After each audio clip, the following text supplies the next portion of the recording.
Hello guys, आज हम पढ़ने वाले हैं एटम एंड न्यूमेरिकल्स का पार्ट 1 जो इसका गाइस है वो ऑलरेडी मैंने बना दिया है। उसका लिंक डिस्क्रिप्शन में है, आप वहां जाके उसे जरूर देखें, क्योंकि जब तक आप पार्ट 1 नहीं देखेंगे आप पार्ट 2 समझ ही नहीं पाएंगे। तो पहले अगर आप पार्ट 2 पर आ चुके हैं बाय डिफॉल्ट तो पहले पार्ट 1 पे जाएं।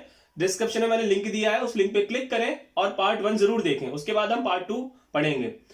उसके अलावा सबसे पहले तो मैं थैंक्स कहना चाहता हूं उन सभी स्टूडेंट्स का जिन्होंने मेरा जो होमवर्क था वीडियो 1 का उसे करा।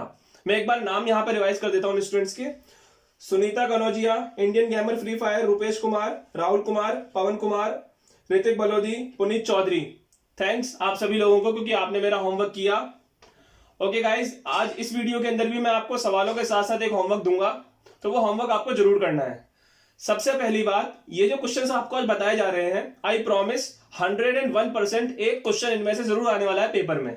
तो आप ये वीडियो पूरी देखिएगा, तभी आप इसको समझ पाएंगे। दरअसल गाइस, हमारे सामने ये 3 फॉर्मुलाज हैं, first formula, second formula and third formula. Paper में जब क्वेश्चन आएगा तो हमें तीनों में से कोई एक फॉर्मुला लगाना है। कैसे पता चलेगा कि हमें कौन सा फॉर्मुला लगाना है? चलिए तो वो हम अभी समझते हैं। हमें बस ये देखना है क्वेश्चन में कि हमें क्या निकालना है। जैसे मान लीजिए क्वेश्चन में हमें मास निकालना है, या क्वेश्चन में हमें मोल निकालना है, या क्वेश्चन में हमें नंबर ऑफ पार्टिकल्स निकालना है। क्या निकालना है हमें क्वेश्चन में? जो क्वेश्चन में हमें निकालना है हम उसी का फॉर्मूला यूज करेंगे, और जो दिया है वो भी हम देखेंगे साथ साथ में क्वेश्चन में हमें क्या दिया हुआ है। सबसे पहले गाइस, आप यहाँ पे क्वेश्चंस देख रहे हैं, आपके सामने क्वेश्चंस हैं। टोटल ये हमारे 5 क्वेश्चन हैं। मैं इनमें से केवल 2 क्वेश्चन करूंगा और बाकी जो क्वेश्चन है वो आपके होमवर्क रहेंगे, जिनको आपको कमेंट में लिख करके बताना है, ताकि जब नेक्स्ट वीडियो बनाऊं मैं इसकी तो उसमें मैं आपका नाम अनाउंस कर पाऊं। ओके गाइस, बट जल्दी से जल्दी कमेंट करके मुझे बताइएगा। तो सबसे पहले हम करने वाले हैं इसका पहला क्वेश्चन, जो कि लिखा हुआ है 12 ग्राम ऑफ ऑक्सीजन गैस। क्या लिखा है? 12 ग्राम ऑफ ऑक्सीजन गैस। ठीक है, तो हमें इसमें निकालना क्या है? हमें इसमें क्या निकालना है? मोल। क्या निकालना है हमें इसके अंदर? मोल। लिखा है ना क्वेश्चन के स्टार्टिंग में, कन्वर्ट इनटू मोल। अब मोल के 2 फॉर्मूले होते हैं, पहला फॉर्मूला और दूसरा फॉर्मूला। तो कौन सा फॉर्मूला लगेगा इसके अंदर? पहले क्वेश्चन में जो पहला क्वेश्चन है इसमें कौन सा फॉर्मूला लगेगा? क्योंकि मोल तो दोनों तरह से निकल सकता है, इससे भी और इससे भी, तो इन दोनों में से कोई एक फॉर्मूला लगेगा, लेकिन कौन सा लगेगा? तो देखिए गाइस, क्या लिखा है पहले क्वेश्चन में? 12 ग्राम ऑफ ऑक्सीजन गैस। 12 ग्राम, ग्राम माने जी। देखिए यहां पर जी लिखा हुआ है, इस वाले फॉर्मूले में जी लिखा है, इसमें तो नहीं लिखा ना जी, इसमें लिखा है ना। यानी कि हमें मोल निकालना है और जी दिया हुआ है, यानी दोनों ही चीजें हमें फर्स्ट फॉर्मूले में मिल रही हैं। तो हम कौन सा फॉर्मूला लगाएंगे? यहां पर फर्स्ट फॉर्मूला लगा देंगे हम फटाफट से। कौन सा फॉर्मूला लगाएंगे? फर्स्ट। क्यों लगा रहा हूं मैं यहां फर्स्ट फॉर्मूला? क्योंकि क्वेश्चन में जो दिया है जी और क्वेश्चन में जो निकालना है मोल, वो दोनों ही मुझे इस फॉर्मूले में मिल रहे हैं, इसलिए मैं ये वाला फॉर्मूला यहां पर लगा रहा हूं। ठीक है, तो चलिए अब ये तो मुझे निकालना ही है। जी तो मुझे दिया हुआ है, कितना दिया है मुझे जी? इसमें 12 दिया हुआ है। ठीक है, अपॉन में मोलर मास। मोलर मास, अब देखिए सर मोलर मास कैसे निकालेंगे? तो मोलर मास के लिए मैंने आपको वीडियो 1 बना रखी है, आप उसमें देख लीजिए। फिलहाल मैं आपको बताता हूं कि इस क्वेश्चन में लिखा हुआ है 12 gram of oxygen gas. Oxygen gas, oxygen gas का मतलब क्या होता है? O2। अगर केवल ऑक्सीजन लिखा होता या फिर ऑक्सीजन एटम लिखा होता तो आप केवल O मानते। अगर केवल ऑक्सीजन लिखा रहता या ऑक्सीजन एटम लिखा रहता तो केवल O मानते। उसने कहा ऑक्सीजन गैस, और ऑक्सीजन गैस होता है O2। अब हम इसका अगर मॉलिक्यूलर मास निकालेंगे तो हमारा आएगा कितना? 32। सर 32 कैसे आया? भाई वीडियो 1 देख लो, और अगर देखी हुई है तो आप लोगों को आता ही होगा, कंफर्म है। ठीक है, चलिए अब हम इसे सॉल्व कर लेंगे। तो आप इसको जो भी सॉल्व करेंगे, आपका जो भी आंसर आएगा वो आपका यहां पर आ जाएगा। ठीक है, आपका जो मोल है वो आपका निकल जाएगा। समझ गए आप? इसको आप सॉल्व कर लीजिएगा। मेरे पास इतना टाइम नहीं है तो वीडियो लंबी हो जाएगी, मैं सॉल्व करूंगा। तो जो भी आंसर आएगा आपका पॉइंट में निकाल देना आप आंसर। ठीक है, तो वो आपका आंसर आ जाएगा। तो हमने इसका भी फर्स्ट पार्ट कर लिया है।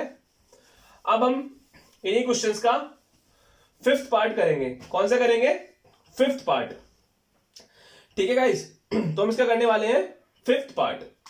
अब 5th पार्ट में निकालना हमें क्या है? निकालना तो हमें मोल ही है, यानी हमें मोल निकालना है। तो 2 फॉर्मूले हैं, निकालना मोल है। लेकिन इस क्वेश्चन में हमें कहीं पर भी 5th पार्ट में ग्राम नहीं लिखा हुआ। क्या लिखा हुआ है? 12.044 इंटू 10⁻23 नंबर ऑफ He, यानी हीलियम एटम। कहीं भी जी तो लिखा नहीं इसमें। अगर जी लिखा होता तो फिर ये मान लेते, नहीं भाई, तो फिर ये लगेगा फॉर्मूला। क्यों? क्योंकि मोल निकालना है और क्या दिया है 12.044 इंटू 10⁻23। ये चीज इससे मैच हो रही थोड़ी बहुत। जिस तरीके से ये नंबर लिखा गया है उसी तरह से सवाल में नंबर लिखा है 12.044 इंटू 10⁻23। तो इसी तरीके से तो मैच हो रहा है ना थोड़ा सा सवाल। इससे मैच हो रहा है कि नहीं हो रहा, आप बताइए। बिल्कुल हो रहा है। तो फिर हम ये वाला फॉर्मूला लगाएंगे। ये क्यों लगाएंगे? क्योंकि इसमें जी नहीं दिया हुआ। ओके, हमें मोल निकालना है, ये रहा, और इसी तरह से सवाल लिखा पड़ा है 12.044 टू 10⁻23, इसलिए हम ये वाला फॉर्मूला यहां पर लगाएंगे। किसमें? फिफ्थ पार्ट में। तो हम लगा देते हैं n बराबर में नंबर ऑफ पार्टिकल्स अपॉन में 6.022 इंटू 10⁻23। अब n बराबर में नंबर ऑफ पार्टिकल्स जो आपको दिया वो डाल दीजिए 044 इंटू 10⁻23। ये क्वेश्चन में आपको दिया पड़ा है, ये डाल दीजिए, नीचे ये लिख दीजिए 2 टू 10⁻23। सबसे पहली बात तो ये दोनों सेम है, ये इससे कट जाएगा। ठीक है गाइस। अब जो बच गया उसका क्या करेंगे? तो देखिए गाइस, सबसे पहले ना आप इनका पॉइंट हटा दीजिए। कई सारे बच्चों को सॉल्व करना नहीं आता। अब आप बताओ यहां पर कितने नंबर के बाद पॉइंट है? 1 2 3, 3 नंबर के बाद पॉइंट है ना। ठीक है, तो नीचे आप 3 जीरो लगा देंगे ऐसे करके। इनटू में यहां पर 3 नंबर के बाद पॉइंट है तो ऊपर आप 3 जीरो लगा देंगे। यानी याद रखिए, ऊपर जितने नंबर के बाद पॉइंट होता है उतने ही जीरो नीचे आ जाते हैं, और नीचे जितने नंबर के बाद पॉइंट होता है उतने ही जीरो ऊपर आ जाते हैं। अब आप इसे सॉल्व कर लेना, मैथ्स तो आपको आता ही होगा। आप इसे जो कट रहा है उसे काट देना, 2 के टेबल से 5 के टेबल से, जिससे भी कट रहा हो ये काट करके आपका आंसर आ जाएगा। तो ये था इसका पार्ट नंबर 5। बाकी जो इसका पार्ट नंबर 2 है, 3 है, 4 है, ये सभी आप लोग होमवर्क पे मुझे बताएंगे कमेंट करके। ओके गाइस, अब मैं चलता हूं अगले क्वेश्चन की तरफ। तो गाइस अगला क्वेश्चन आपके सामने ये रहा। ठीक है, अब आपको दिख रहा होगा अगला क्वेश्चन ये है। चलिए इसे सॉल्व कर लेते हैं फटाफट से, कैसे कैसे करना है। तो इसमें टोटल 6 क्वेश्चन है और हम इसका पहला और तीसरा पार्ट करेंगे। 1 और 3 करना है हमें इसका, बाकी आप लोग होमवर्क में करेंगे। तो पहला पार्ट हम करेंगे। अब इसमें निकालना क्या हमें? इसमें हमें निकालना है मास। Calculate the mass. क्या निकालना है आपको इसमें? मास। यानी आपको ये निकालना है मास। अब मास तो केवल यही लिखा हुआ है, इस फॉर्मूले में नहीं लिखा मास। तो भाई ये वाला तो लगने से रहा है ना, क्योंकि मास तो यहां लिखा है, मास निकालना है तो यहां लिखा है, तो ये तो लगने से रहा, तो इसमें तो मास है ही नहीं। तो आप इसे भूल जाओ, इसे आप भूल जाओ, इसको देखें केवल।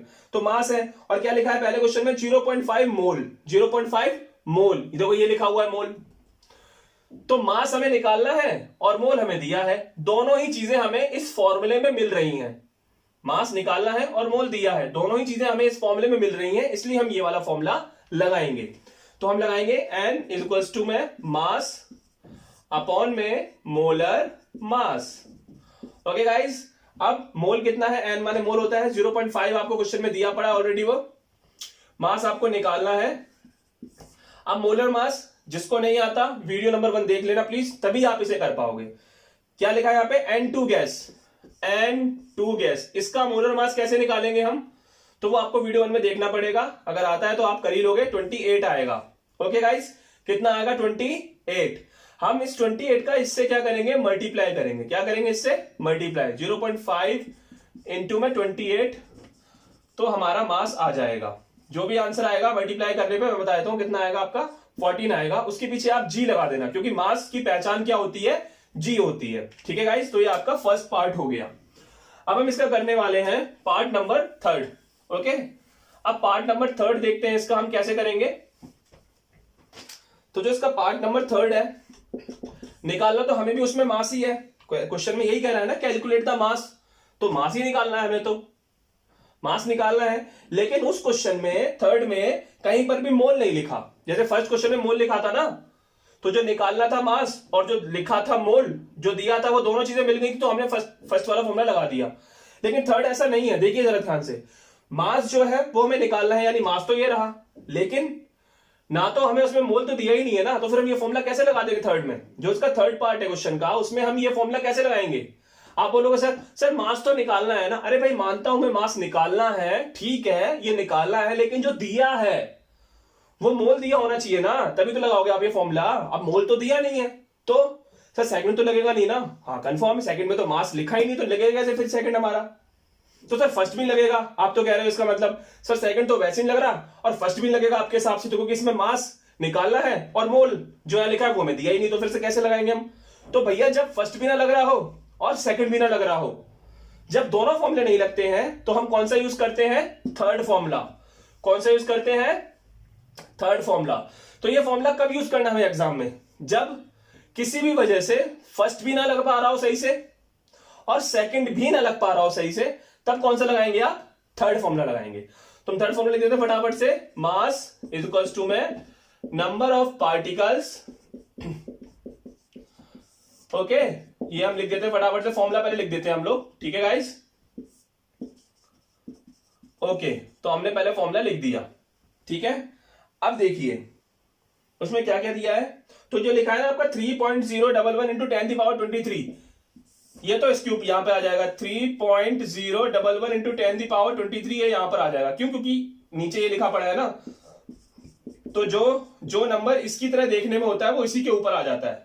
अब यहां पर क्या आएगा सर? तो मास तो आपको निकालना ही है, तो यहां तो आप कुछ डालेंगे नहीं। हाँ, मोलर मास कैसे पता करेंगे? तो इसमें क्या लिखा हुआ है क्वेश्चन में? 3.011 into 10⁻23 number of an atom. कौन सा एटम? एन। अब अकेला एन दिया है, इसका मोलर मास कितना आएगा? वीडियो 1 में देख लीजिएगा।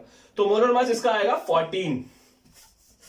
तो हमने यहां डाल दिया 14। अब यहां पे हमें करना है क्रॉस मल्टीप्लाई। मतलब कैसे, मैं आपको समझा रहा हूं। मास बराबर में ये जो 14 नीचे है ना, इसको ऊपर ले जाओ, क्योंकि ये मास जो है उसे वहीं का वहीं रखो, जो नीचे है उसे ऊपर ले जाओ। अगर ऊपर कुछ होता ना तो उसे नीचे ले आते, लेकिन ऊपर तो कुछ है ही नहीं, तो नीचे क्यों लाओगे? जो नीचे है उसे ऊपर ले जाओ, कुछ इस तरीके से, कुछ इस तरीके से।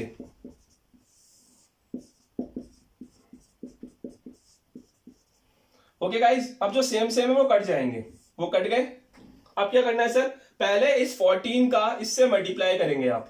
पहले आप इस 14 का इससे मल्टीप्लाई करेंगे। मल्टीप्लाई करने पे जो आंसर आएगा उसको इससे क्या करना है? डिवाइड। सर पॉइंट कैसे हटाएंगे? आपको मैंने बताया हुआ है। यहां 3 नंबर के बाद पॉइंट है तो नीचे आप 3 जीरो लगा देंगे, यहां 3 नंबर के बाद पॉइंट है तो ऊपर आप 3 जीरो लगा देंगे। इसको इससे मल्टीप्लाई करें, फिर नीचे वाले से आप डिवाइड कर दें, आपका जो मास है वो आ जाएगा। ठीक है गाइस, मेरे पे टाइम नहीं, वीडियो लंबी हो जाएगी, आपका आंसर आ जाएगा। तो ये था थर्ड पार्ट जिसमें हमने लगाया ये वाला फॉर्मूला। फॉर्मूला कब लगता है? ये जब ऐसी कंडीशन बन रही हो कि ना तो फर्स्ट लग पाए ना सेकंड लग पाए, तब ये फॉर्मूला लगता है। तो बाकी जो इसके सवाल है वो आपका हो गया होमवर्क, जो आपको मुझे कमेंट में बताना है। और अगर मेरी वीडियो में कोई भी कमी रहती हो तो आप मुझे प्लीज प्यार से बता दीजिए करिए, ताकि मैं अगली बार उसे इंप्रूव कर पाऊं। और अगर आपको मेरी वीडियो बहुत अच्छी लगती है तो वो भी बताइए, ताकि मुझे हौसला मिले। चलिए गाइस, अब हम चलते हैं इसके थर्ड क्वेश्चन की तरफ, जो आपके सामने ये रहा। अब गाइस ये थर्ड क्वेश्चन है, ये इस वीडियो का लास्ट क्वेश्चन है, उसके बाद ये वीडियो खत्म हो जाएगी। इसमें आपको निकालना है नंबर ऑफ पार्टिकल्स। क्या निकालना है आपको? Number of particles. तो इसका हम केवल पहला पार्ट करेंगे, बाकी सारे पार्ट पहला और तीसरा कर देंगे। इसका हम पहला और तीसरा, बाकी सारे आप खुद कर लेंगे, वो होमवर्क रहेगा आपको। तो पहला पार्ट कैसे करेंगे? आपको निकालना है नंबर ऑफ पार्टिकल्स। इसमें क्वेश्चन में ये कह रहा है नंबर ऑफ पार्टिकल्स। एक चीज और, नंबर ऑफ पार्टिकल्स बोले या नंबर ऑफ मॉलिक्यूल्स बोले, एक ही बात होती है। ठीक है गाइस, तो नंबर ऑफ पार्टिकल्स निकालना है, यानी ये वाला फॉर्मूला लगेगा। इसमें तो कहीं पर भी नंबर ऑफ पार्टिकल्स नाम की चीज नहीं लिखी है, तो ये तो लगेगा नहीं फिलहाल। ठीक है, तो पहला क्वेश्चन क्या बोल रहा है? पहले क्वेश्चन में अगर हम देखें तो क्या ये फॉर्मूला लग सकता है? देखो, नंबर ऑफ पार्टिकल्स निकालना है, ठीक है। और पहले क्वेश्चन में क्या लिखा है? 46G। 46G। अब यार जी वाला तो ये है ना, 46G लिखा है ना क्वेश्चन में, 46G। अब जी वाला तो ये है, लेकिन ये तो सर आपने मना कर दिया, क्योंकि नंबर ऑफ पार्टिकल्स निकालना है और नंबर ऑफ पार्टिकल्स यहां के लिखा नहीं है। लेकिन सर क्वेश्चन में तो हमें जी दिया हुआ है, तो ये तो लगेगा नहीं। मतलब कंफ्यूज हो गए ना तो हम ये लगा पा रहे हैं। क्यों? ये कब लगा पाएंगे? जब नंबर ऑफ पार्टिकल्स निकालना है तो कम से कम मोल तो दिया है ना क्वेश्चन में। अगर क्वेश्चन में मोल दिया रहेगा तो आप निकाल लोगे बहुत आसानी से, है ना। लेकिन नहीं, नंबर ऑफ पार्टिकल्स निकालना है, मोल दिया नहीं, क्या दे दिया आपको? जी। यानी जो फॉर्मूला लगाना है उसका तो कुछ दिया नहीं है भाई साहब ने, जो नहीं लगाना उसका दे दिया। तो ना तो ये लगा पा रहे फॉर्मूला, ना ये लगा पा रहे हैं। जब दोनों फॉर्मूला नहीं लगा पाते तो कौन सा फॉर्मूला लगाते हैं? थर्ड वाला। तो गाइस हम कौन सा फॉर्मूला लगाएंगे? यहां पर भी थर्ड वाला। तो हम लिख देंगे फिर से formula, mass is equals to में नंबर ऑफ पार्टिकल्स अपॉन में जो भी है वो लिख देंगे हम फटाफट से। Okay guys, come on. मुझे लग रहा है आप भी कर रहे हो साथ साथ में, क्या? पहले उतार लेना, उसके बाद करते रहना। चलिए गाइस, तो हमने ये लिख दिया। तो सबसे पहले तो इसमें जो हमें जी लिखा पड़ा है 46G, वो यहां पर आ जाएगा क्योंकि जी का मतलब होता है मास, ठीक है। और यहां पर जो लिखा हुआ है वो हम लिख देंगे, और ये तो हमें निकालना ही है इस बार नंबर ऑफ पार्टिकल्स, तो फिर हम इसको ऐसे ही लिख देंगे number of particles. Molar mass किसका निकालना है, इसमें क्या लिखा है, इसमें लिखा है ना आपका Na एटम। अब Na लिखा हुआ है, इसका मोलर मास कैसे निकालेंगे, फर्स्ट वीडियो में आपको बताया हुआ है, 23 आ जाएगा गाइस, 23 आ जाएगा, ठीक है। अब देखिए गाइस क्या करना है, नंबर ऑफ पार्टिकल्स हमें निकालना है, तो नंबर ऑफ पार्टिकल्स हमें निकालना है, तो नंबर ऑफ पार्टिकल्स को तो हमें अकेला रखना है, ठीक है गाइस। नंबर ऑफ पार्टिकल्स को हमें रखना है अकेला, जो नीचे है उसे ऊपर ले जाइए। तो 46 इंटू में 10 दी पावर 23, और जो है वैसे का वैसे ही 23 के टेबल में ये आता है 2 बार में, इस 2 का आप इससे कर लेंगे मल्टीप्लाई। इस बार सर ये कटेगा नहीं, बिल्कुल नहीं कटेगा, ये आंसर में ऐसा का ऐसे लिख जाएगा आपका ये चीज, ठीक है। इंटू में जो भी आपका आएगा मल्टीप्लाई करने पे 2 का इससे जब आप मल्टीप्लाई करेंगे ना, तो चलो जो भी आएगा मैं लिख देता हूं, 2 2 जा 4 और 12, आपका आंसर आ जाएगा 12.044 इंटू 10 पावर 23, ये आपका आएगा नंबर ऑफ पार्टिकल्स, ठीक है गाइस। सॉल्व आप लोग खुद ही कर लेंगे, बाकी मैंने आंसर लिख के दिखा दिया, यही आपका आंसर आएगा, ठीक है। चलिए गाइस अब हम बात करते हैं इसके थर्ड क्वेश्चन की, ये आप नोट कर लीजिएगा, ठीक है।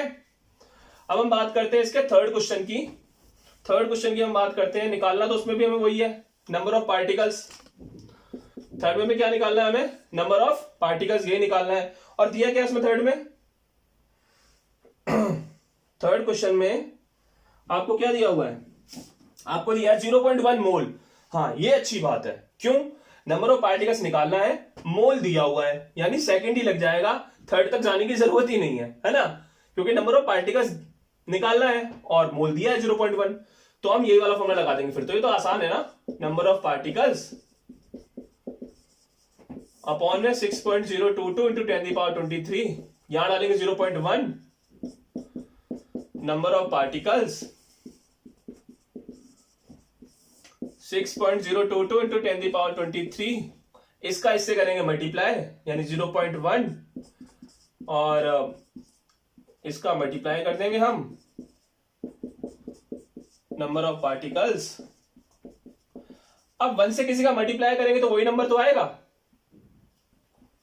1 से किसी का मल्टीप्लाई करोगे तो वही नंबर आएगा, लेकिन कितने पॉइंट हो गए टोटल पता है, 1 2 3 पॉइंट तो यहां थे, 1 पॉइंट ये हो गया, 4 पॉइंट हो गए, तो 1 2 3 4 नंबर के बाद आएगा फिर आपका पॉइंट, कितने के बाद आएगा, 4 नंबर के बाद आपका पॉइंट आएगा। याद रखिए अगर एग्जाम में ये भी लिख देंगे आप तो भी आपका सही है। कई सारी किताबों में या आपके स्कूल लाइफ टीचर कहेंगे कि जैसे 3 नंबर के बाद और एक 4 नंबर का पॉइंट है, तो वो ऐसा कर सकते हैं, नहीं हमें पॉइंट यही लगाना है। अगर आप पॉइंट ये वाला हटा करके यहीं पे लगाना चाहते हैं, ठीक है, मतलब अगर आप चाहते हैं ना कि यहां का जो पॉइंट है वो यहीं पे लगा रहे, तो इसके लिए आपको क्या करना पड़ेगा, हाँ, तो इसके लिए आपको यहां पर थोड़ा पावर में चेंज करना पड़ेगा। जैसे यहाँ 23 लिखा है, फिर यहाँ 23 नहीं आएगा, यहाँ कुछ और आ जाएगा, 23 की जगह 23 है, फिर यहाँ पे कुछ और आ जाएगा। लेकिन अगर आप यही लिखा रहेंगे तो भी आपका 100% सही जाएगा, गलत नहीं करेंगे आपके टीचर, ठीक है। तो 3 नंबर के बाद पॉइंट था और 1 नंबर के बाद 4 नंबर बाद पॉइंट हो गया, तो 1 2 3 4 के बाद यहाँ पॉइंट लगा दिया, और 1 से मल्टीप्लाई करने पे इसको उतना ही आएगा, और ये कट नहीं सकता था इसलिए मैंने इसको ऐसे उतार दिया। गाइस बाकी इसका आपका हो गया है होमवर्क। मेरी वीडियो कैसी लगी आपको मुझे बताइए कमेंट करके, मेरे चैनल को शेयर जरूर करिएगा ताकि और भी जो आपके फ्रेंड्स हैं उनको इस वीडियो का फायदा मिल सके। और मैं इसका लास्ट पार्ट लेके आऊंगा, यानी पार्ट नंबर 3 बहुत जल्द आपके सामने 3-4 दिन के अंदर आ जाएगा वो पार्ट, और उसके बाद ही हमारे थर्ड चैप्टर के सारे जो न्यूमेरिकल्स हैं वो पूरे खत्म हो जाएंगे। तब तक के लिए बाय।